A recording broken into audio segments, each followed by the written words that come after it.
பொதுவா நாய் பூனை மாதிரியான விலங்குகளை தான் நிறைய பேர் பெட் அனிமலா, அதாவது செல்ல பிராணிகளா வளர்த்து வருவாங்க. ஆனா நாய் பூனை தவிர கொஞ்சம் வித்தியாசமான அனிமல்ஸை பெட்டா வளர்க்கணும்னு ஆசைப்பட்டு அவங்க வளர்த்த அந்த பெட் அனிமலாலேயே கொடூரமா தாக்கப்பட்டு இறந்து போன சில மோசமான உண்மை சம்பவங்களை தான் இந்த வீடியோல பார்க்க போறோம். மறுபடியும் சொல்றேன், இந்த வீடியோல பார்க்க போற எல்லாமே உண்மை நிகழ்வுகள் தான். சோ இந்த வீடியோ ரொம்பவே அதிர்ச்சி அளிக்கிற விதமா தான் இருக்கும். சோ வீடியோவை எங்கேயும் ஸ்கிப் பண்ணிடாம கடைசி வரைக்கும் பாருங்க. வீடியோக்குள்ள போறதுக்கு முன்னாடி ஒரு லைக் மட்டும் பண்ணுங்க. அண்ட் சப்ஸ்கிரைப் பண்ணாதவங்க சேனலை சப்ஸ்கிரைப் பண்ணி முக்கியமா அந்த பெல் ஐக்கான ஆல்ல போட்டுக்கோங்க. வீடியோக்குள்ள போயிடலாம். Hippopotamus attack. சவுத் ஆப்பிரிக்காவை சேர்ந்த மரியோ செல்ஸ் அப்படின்ற இவருக்கு யாருமே வச்சிருக்காத ரொம்பவே வித்தியாசமான ஒரு பெட் அனிமலை வளர்க்கணும்னு ஆசை இருந்திருக்கு. அதுக்காக இவர் பல நாட்களை யோசிச்சு ஒரு நீர் யானை குட்டியை எடுத்துட்டு வந்து பெட் அனிமலா வளர்க்க ஆரம்பிச்சிருக்காரு. ஆரம்பத்துல அந்த குட்டி ரொம்பவே சின்னதா கியூட்டா இருந்திருக்கு. அவர் அதுக்கு தினமும் உணவு கொடுத்து ரொம்பவே பாதுகாப்பா பாசமா வளர்த்து வந்திருக்காரு. அதனால அந்த நீர் யானையும் அவர் கூட நல்லா ஃபிட் ஆயிடுச்சு. அவரும் அந்த நீர் யானையும் ஜாலியா விளையாடுற மாதிரியான நிறைய வீடியோஸ் கூட இன்டர்நெட்ல வைரல் ஆச்சு. இதனால மரியோஸ் உலகம் முழுக்க ரொம்பவே ஃபேமஸும் ஆனாரு. பொதுவா நீர் யானைகள் பார்க்க சாதாரணமா இருந்தாலும் ஒரு தாவர உண்ணியாவே இருந்தாலும் உலகிலேயே மிகவும் ஆபத்தான உயிரினங்கள்ல ஒன்னாதான் பார்க்கப்படுது. ஏன்னா ஒவ்வொரு வருஷமும் ஆப்பிரிக்கால மட்டுமே நீர் யானைகளின் தாக்குதலால 100க்கும் மேற்பட்ட மனிதர்கள் இறந்து போறாங்க. இதெல்லாம் தெரிஞ்சும் தான் மரியோஸ் அந்த நீர் யானையை வளர்த்துட்டு வந்திருக்காரு. ஏன்னா இதை தான் குட்டியிலிருந்தே வளர்க்கறதால இது தன்னை ஒருபோதும் காயப்படுத்தாது அப்படின்னு அவர் நம்பி இருக்காரு. ஒரு இன்டர்வியூல கூட அந்த நீர் யானையை தன் சொந்த குழந்தை போலவே வளர்த்துட்டு இருக்கிறதாவும் பெருமையா சொல்லியிருக்காரு. காலம் போக போக அந்த நீர் யானை மிகப்பெரிய அளவுல வளர்ந்தது. அதோட எடை கிட்டத்தட்ட 1000 கிலோவுக்கு மேல இருந்தது. 2011ஆம் ஆண்டு யாருமே எதிர்பார்க்காத அந்த ஒரு கொடூர சம்பவம் நடக்குது. மரியோ செல்ஸோட வீட்டு பக்கத்துல இருந்த ஒரு ஆற்றங்கரையில இறந்த நிலையில அவரோட உடல் மிதந்துகிட்டு இருந்தது கண்டுபிடிக்கப்பட்டது. அவர் ரொம்பவே நம்பிக்கையா வளர்த்து வந்த அந்த நீர் யானை அவரை தண்ணிக்குள்ள இழுத்துட்டு போய் கொடூரமா தாக்கி கொண்டு இருக்கு. Black mamba attack. அமெரிக்காவோட நியூயார்க் மாகாணத்தை சேர்ந்த 56 வயதான இவங்களோட பேர் தான் அலிட்டா. பொதுவாக எல்லாரும் பாம்புகளை பார்த்தாலே பயப்படுவாங்கல்ல. ஆனா இவங்க விதவிதமான பாம்புகளை கொண்டு வந்து அவங்க வீட்டுல வச்சு வளர்க்கறதுல ரொம்பவே ஆர்வம் கொண்டவங்களா இருந்திருக்காங்க. அப்படி அலிட்டா அவங்க வீட்டிலேயே 70க்கும் மேற்பட்ட பாம்புகளை வளர்த்து வந்திருக்காங்க. அந்த ஒவ்வொரு பாம்பையும் கவனமா பராமரிச்சு தினமும் அதுங்களுக்கு உணவு கொடுத்துட்டு வரத ஒரு ஹாபியாவே வச்சிருந்திருக்காங்க. அப்படி அவங்க வளர்த்து வந்த பாம்புகள்லயே ரொம்பவே ஆபத்தான ஒண்ணுதான் உலகிலேயே மிக கொடிய விஷம் கொண்டதா கருதப்படுற பிளாக் மாம்பா. இந்த பாம்போட கடிய கிஸ் ஆஃப் டெத்னு கூட சொல்வாங்க. பிகாஸ் இந்த பாம்பு ஒருத்தவங்களை கடிச்சா அவங்க உயிர் பிழைக்கிறது ரொம்பவே கஷ்டம். மேலும் கிங் கோப்ராக்கு அடுத்தபடியா அதிக நீளமா வளரக்கூடிய இந்த பாம்பு அதிவேகமா நகருதலையும் பயங்கரமா தாக்குறதுலையும் தான் ரொம்பவே பேர் போனது. இந்த அளவுக்கு ஆபத்தான ஒரு பாம்பையும் அலிட்டா ஒரு செல்லமான பெட் அனிமலா அவங்க வீட்டுக்குள்ளேயே வளர்த்து வந்திருக்காங்க. இந்த விஷயம் அலிட்டாவோட நண்பர்களுக்கும் குடும்பத்தினருக்கும் பெரிய கவலையா இருந்தது. பல முறை இது ரொம்பவே ஆபத்தானதுன்னு சொல்லி அவங்க எச்சரிக்கையும் செஞ்சிருக்காங்க. ஆனா அலிட்டா பாம்புகள் மேல இருந்த ஆர்வத்துல அவங்க சொல்ற எதையுமே காதுலயே வாங்கிக்கல. 2011ஆம் ஆண்டு அந்த ஒரு பயங்கரமான சம்பவம் நடக்குது. அலிட்டாவோட வீட்டுக்கு வந்திருந்த அவங்களோட பாய் ஃப்ரெண்ட் வழக்கம் போல அலிட்டாவை பார்க்கறதுக்காக அவங்களோட அறைக்குள்ள போயிருக்காரு. ஆனா உள்ள போய் பார்த்தா அவருக்கு ஒரு பெரிய அதிர்ச்சி காத்திருந்தது. அலிட்டா உடல் முழுக்க அசைவில்லாத நிலையில தரையில விழுந்து கிடந்திருக்காங்க. அவங்களோட கையில பாம்பு கடிச்சதுக்கான தெளிவான ஒரு மார்க்கும் இருந்தது. அது மட்டும் இல்லாம அலிட்டா வளர்த்து வந்த அந்த ரொம்பவே ஆபத்தான பிளாக் மாம்பா அதோட கூண்டுக்குள்ள இல்ல. பதறி போன அலிட்டாவோட பாய் ஃப்ரெண்ட் உடனே அவசரமா ஆம்புலன்ஸ்க்கு கால் பண்ணி கூப்பிட்டு இருக்காரு. அவர் கால் பண்ண சில நிமிஷங்கள்லயே ஆம்புலன்ஸ் வந்துடுச்சு. மருத்துவர்களும் அவசர சிகிச்சைக்காக ஆன்டிவெனம் கொடுத்தாங்க. ஆனா அந்த ஆன்டிவெனம் அலிட்டாவோட உடல்ல செயல்படுறதுக்குள்ளவே அவங்க பரிதாபமா இறந்து போயிட்டாங்க. Pier attack. 2009ஆம் ஆண்டு அமெரிக்காவின் பென்சில்வேனியா மாகாணத்துல நடந்த இந்த ஒரு சம்பவம் காட்டு விலங்குகளை செல்லப்பிராணியா வளர்க்கறது எவ்வளவு ஆபத்தானதுன்னு மறுபடியும் நினைவூட்டி இருக்கு. கெல்லி ஆன் வேல்ஸ் அப்படின்ற ஒரு பெண்மணி வழக்கமா எல்லாரும் வளர்க்குற சாதாரண பெட் அனிமலை வளர்க்க கூடாது, கொஞ்சம் வித்தியாசமா ஒரு பெட்டை வளர்க்கணும்னு ஆசைப்பட்டு இருக்காங்க. அதுக்காக அவங்க ஒரு கரடி குட்டியை கொண்டு வந்து தன்னோட வீட்டு பக்கத்துல கூண்டமைச்சு வளர்த்து வந்திருக்காங்க. ஆரம்பத்துல அந்த கரடி ரொம்பவே அமைதியாகவும் சாந்தமாகவும் இருந்திருக்கு. அதனால கெல்லிக்கு அது மேல ஒரு நம்பிக்கையும் உருவாகி இருக்கு.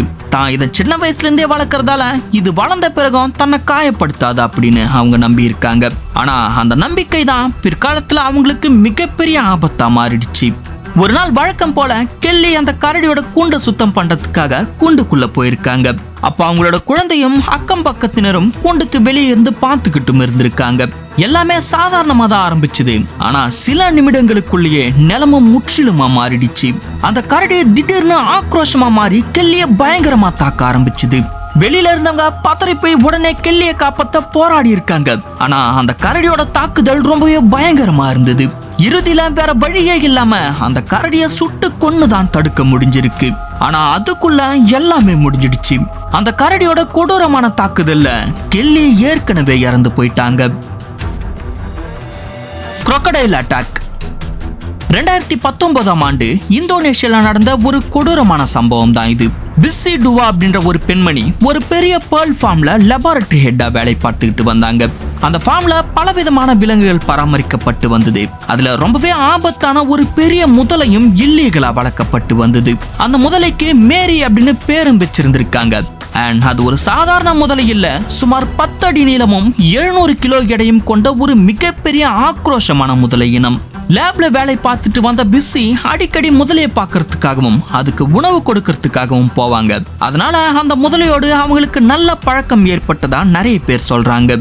ஆனா அந்த பழக்கம் ஒரு நாள் அவங்க உயிருக்கே ஆபத்தா மாறிடுச்சு. சம்பவம் நடந்த அன்னைக்கு வழக்கம் போலவே பிஸ்ஸி அந்த முதலையை பார்க்கறதுக்காக போயிருக்காங்க. ஆனா அப்படி போனவங்க பல மணி நேரம் ஆகியும் லேபுக்கு திரும்ப வரவே இல்லை. அதனால சந்தேகம் அடைஞ்ச அவங்க கூட வேலை செய்யற சக பணியாளர்கள் அந்த முதலை இருந்த குளத்து பக்கம் போய் பார்த்திருக்காங்க. அவங்க பார்த்த அந்த காட்சி எல்லாருமே அதிர்ச்சியில ஆழ்த்திடுச்சு. அவங்க அந்த குளத்துக்கிட்ட போய் பார்த்த போது அந்த பெண்மணியோட உடலின் ஒரு பகுதி மட்டும் அந்த குளத்துல மிதந்துகிட்டு இருந்தது. இதை பார்த்து பதறி போன அவங்க வேற வழியே இல்லாம போலீஸ்க்கு போன் பண்ணி இன்ஃபார்ம் பண்ணிருக்காங்க.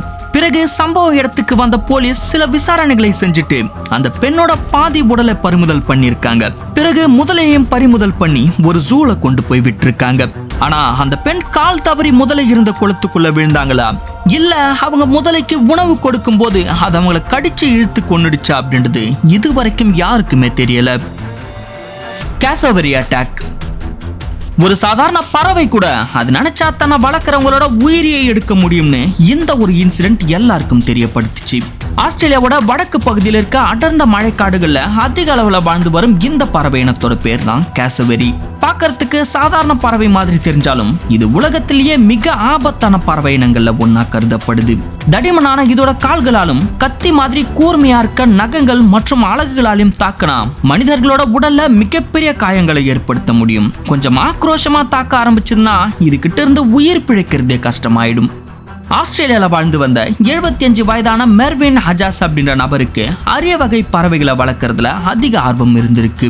அதனால அவர் பல cassowary பறவைகளை தன்னோட பண்ணையில வளர்த்து வந்திருக்காரு.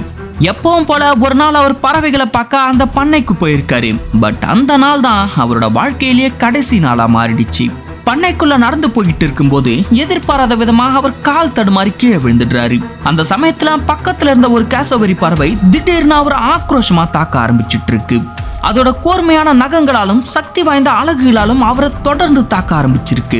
மெர்வின் அந்த பறவையிடமிருந்து தப்பிக்க ரொம்ப நேரம் போராடி இருக்காரு. பயத்துல அவசர உதவி எனக்கும் கால் செஞ்சிட்டு இருக்காரு. ஆனா ரெஸ்கியூ டீம் அங்க வரத்துக்குள்ள எல்லாமே முடிஞ்சிடுச்சு. அந்த பறவையோட ஆக்ரோஷமான தாக்குதல்ல மெர்வின் சம்பவ இடத்திலேயே பரிதாபமா இறந்து போயிருக்காரு. போலீசார் வந்து அவரோட உடலை பறிமுதல் செஞ்ச போது அவரோட முகம் மற்றும் தலையில அந்த பறவையோட நகங்களால் தாக்கப்பட்ட பல ஆழமான வெட்டுக்காயங்கள் இருந்திருக்கு. வாபிட்டி அட்டாக் ஆஸ்திரேலியால வாழ்ந்து வந்த வேர்ல்ட் மெக்டொனால்ட் அப்படின்றவர் வித்தியாசமான பெட் அனிமலை வளர்க்கணும் அப்படின்ற ஆசையில வாபிட்டி அப்படின்ற இனத்தை சேர்ந்த ஒரு பெரிய காட்டுமான பிடிச்சிட்டு வந்து தன்னோட வீட்டு தோட்டத்துல வளர்த்து வந்திருக்காரு. இது சாதாரணமான இனம் கிடையாது, ரொம்பவே ஆபத்தானது. ஒரு நாள் கட்டுப்பாட்டை இழந்தா பெரிய விபரீதம் ஏற்படும் அப்படின்னு அவரோட நண்பர்களும் குடும்பத்தினரும் பல முறை அவரை எச்சரிக்கை செஞ்சிருக்காங்க. ஆனா அவர் அதெல்லாம் பெருசா எடுத்துக்கல. பல மாதங்களா அவர் அந்த மானை வளர்த்து வரதால அது நம்ம கூட நல்லா பழகிடுச்சு, நம்மள ஒன்னும் பண்ணாதுன்னு நினைச்சு வளர்த்து வந்திருக்காரு. சம்பவம் நடந்த அன்னைக்கு வழக்கம் போல மெக்டொனால்ட் தன்னோட தோட்டத்தில் இருக்க அந்த வாபிட்டிக்கு உணவு கொடுக்க போயிருக்காரு. அவர் போன சில நிமிடங்கள்லயே அந்த இடத்துல இருந்து திடீர்னு பயங்கரமான அலறல் சத்தம் கேட்க ஆரம்பிச்சிருக்கு. அந்த சத்தத்தை கேட்ட உடனே மெக்டொனால்டோட மனைவியும் மகனும் பதறி போய் தோட்டத்துக்குள்ள ஓடி இருக்காங்க. அங்க அவங்க பார்த்த காட்சி அவங்கள அதிர்ச்சியில உரைய வச்சுது. அந்த மிகப்பெரிய கொம்புகளை கொண்டிருந்த வேப்பிட்டி அந்த கூர்மையான கொம்புகளால மெக்டொனால்ட கொடூரமா தாக்கிக்கிட்டு இருந்திருக்கு. அவர் தரையில விழுந்திருக்காரு. அவரை மறுபடியும் முட்டி முட்டி தாக்கி இருக்கு. அந்த மானோட கொம்புகள் மெக்டொனால்டோட உடல்ல பல இடங்கள்ல குத்தி கடுமையான ரத்த போக்கோட மெக்டொனால்ட் கதறிக்கிட்டு இருந்திருக்காரு. பதறி போய் கணவரை காப்பாத்த போன அவரோட மனைவியையும் அந்த மான் பயங்கரமா தாக்கி இருக்கு. உடனே அவரோட மகன் போலீஸ்க்கு கால் பண்ணிட்டு இருக்காரு. போலீஸ் அவசர உதவி குழுவை சம்பவ இடத்துக்கு கூட்டிட்டு வந்தாங்க. ஆனா அவங்க வந்து அந்த விலங்கை கட்டுப்படுத்தி 2 பேரையும் காப்பாத்துற நேரத்துக்குள்ள வேர்ல்ட் மெக்டொனால்ட் கடுமையான காயங்களோட பயங்கர ரத்த போக்கோட ரத்த வெள்ளத்துல அங்கேயே இறந்து போயிட்டு இருக்காரு. படுகாயம் அடைஞ்சிருந்த அவரோட மனைவியையும் மருத்துவமனைக்கு கொண்டு போயிருக்காங்க. அவங்களோட நிலைமையும் ரொம்பவே கவலைக்கிடமா இருந்ததா சொல்லப்படுது. காட்டு விலங்குகள் எப்ப வேணாலும் கட்டுப்பாட்டை இழக்கும் அப்படின்றதுக்கு இந்த சம்பவம் ஒரு உதாரணமா அமைஞ்சது. Chimpanzee attack. அமெரிக்காவோட கனடிகட் மாகாணத்தை சேர்ந்தவங்க தான் சாண்ட்ரா. இவங்க அவங்களோட வீட்டுல ஒரு வித்தியாசமான பெட் அனிமலை வளர்த்திருக்காங்க. அது ஒரு சிம்பான்சி. இந்த சிம்பான்சிக்கு டிராவிஸ் அப்படின்னு பேர் வச்சிருக்காங்க. இது ஒரு சாதாரண பெட் அனிமலா ட்ரீட் பண்ணாம ரொம்பவே செல்லமா அவங்க குடும்பத்துல ஒரு நபராவே வளர்த்து வந்திருக்காங்க. இந்த டிராவிஸ் சில விஷயங்கள்ல மனிதர்களை போலவே பிஹேவ் பண்ணும். சோ சாண்ட்ராவும் டிராவிஸும் நிறைய டிவி ஷோக்கெல்லாம் கலந்துக்கிட்டு ரொம்பவே ஃபேமஸும் ஆகி இருக்காங்க. 2009 பிப்ரவரி 16 அன்னைக்கு தான் அந்த ஒரு சம்பவம் நடந்தது.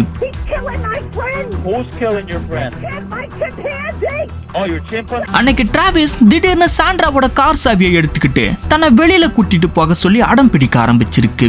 டிராவிஸை சமாளிக்கவே முடியாத சாண்ட்ரா உதவிக்கு தன்னோட நெருங்கிய தோழியான சார்லா நேஷ் அப்படின்றவங்களை கூப்பிட்டு இருக்காங்க. பிறகு அங்க வந்த சார்லா நேஷ் டிராவிஸ் அமைதியாக்குறதுக்காக அவனுக்கு ரொம்பவே பிடிச்ச ஒரு பொம்மையை எடுத்து அதை டிராவிஸ் கிட்ட கொடுத்து சமாதானப்படுத்த முயற்சி செஞ்சிருக்காங்க. ஆனா அவங்க பண்ண அந்த ஒரு விஷயம் உல்டாவா மாறிடுச்சு. அவனுக்கு ரொம்பவே பிடிச்ச பொம்மையை இவங்க எடுத்ததால ரொம்பவே கோபமான டிராவிஸ் சடனா அவங்களை கொடூரமா தாக்க ஆரம்பிச்சிடுச்சு. இதை பார்த்த சாண்ட்ரா பயந்து போய் உடனே போலீஸ்க்கு கால் பண்ணிருக்காங்க. சம்பவ இடத்துக்கு வந்த போலீஸ் அதிகாரி வேற வழியே இல்லாம அந்த சிம்பான்சியை சுட்டுதான் சார்லா நேஷை காப்பாத்திருக்காரு. பட் என்னதான் சார்லா உயிரோட காப்பாற்றப்பட்டாலும் அவங்களோட உடல்ல பயங்கரமான காயங்கள் ஏற்பட்டிருந்தது. முக்கியமா அவங்களோட முகம் முழுவதுமா சிதைஞ்சிருந்தது. அதோட அவங்களோட சில கை விரல்களையும் இழந்திருக்காங்க. இந்த ஒரு சம்பவம் அவங்களோட வாழ்க்கையை தலைகீழா மாத்திடுச்சு. ஓகே கைஸ், இதோட இந்த வீடியோ முடிஞ்சது.